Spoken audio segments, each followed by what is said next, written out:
अच्छा ये खेल तुमने किया, खेल खेल में माचिस की तीली फेंक दी मिट्टी के। हाय हाय हाय हाय, बहुत शुक्रिया। वाह वाह वाह। अच्छा ये खेल तुमने किया, खेल। अरे क्या बात है, नहीं भाई, वाह वाह। अच्छा ये खेल तुमने किया, खेल खेल में माचिस की तीली फेंक दी मिट्टी के तेल। माचिस की तीली फेंक दी मिट्टी के तेल में। फरमाए के पाबंदियां वही हैं रिहाई के बाद भी। हाय हाय, पाबंदियां वही हैं रिहाई के बाद भी।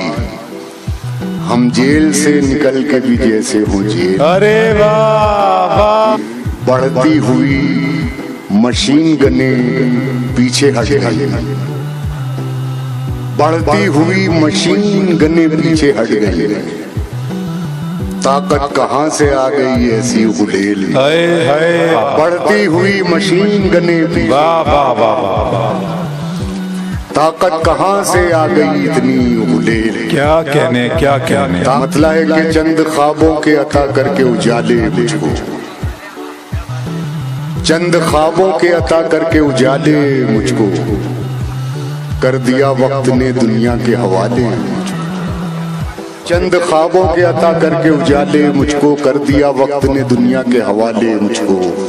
जिनको सूरज मेरी चौखट से मिला करता था, जिनको सूरज मेरी चौखट से मिला करता था, अब वो खैरात में देते हैं उजाले। वाह वाह वाह। जिनको सूरज मेरी चौखट से मिला करता था, अब वो खैरात में देते हैं उजाले मुझको। वाह वाह वाह। अब वो खैरात में देते हैं उजाले मुझको। मैं हूँ कमजोर मगर इतना भी कमजोर नहीं। मैं हूँ कमजोर मगर इतना भी कमजोर नहीं। टूट जाए न कहीं तोड़ने वाले। वाह वाह वाह। ये मेरी कब्र मेरा आखिरी मस्कन है नहीं। क्या कहने, क्या कहने। किसमें दम है जो मेरे घर से निकाले मुझको। कर दिया वक्त ने दुनिया के हवाले।